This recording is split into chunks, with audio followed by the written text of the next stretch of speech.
Hi, Ruth here. So this morning at our church's prayer group, I recommended this book to everyone there. It is Grace is Greater by Kyle Idleman. And I just have been thoroughly enjoying this book. And one of the pastors asked me, why do you like it so much? And I just said the stories he tells in this book just are really impactful and really just show you what God's grace is like towards us. And one of the stories that he tells is about a woman who grew up in the church and probably thought of herself as a Christian, and she ended up having an affair with a married man, and she knew it was wrong.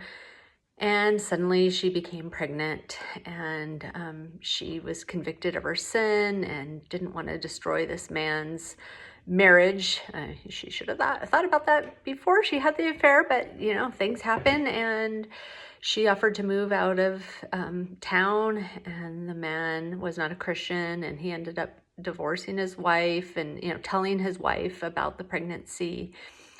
And the wife showed such love and grace and forgiveness to this woman. She called her and let her know that she didn't hate her. And it turned out this woman was a Christian. And she ended up asking if she could become an aunt to this baby because she didn't have any children of her own. And this woman who had an affair was just floored. She couldn't comprehend the love and the grace that this woman was showing her, and ended up that they became friends.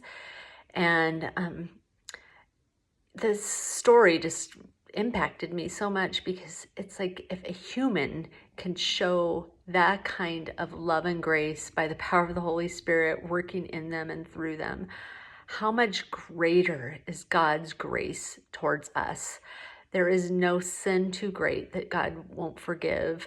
There's nothing that you can do to outrun the love of God.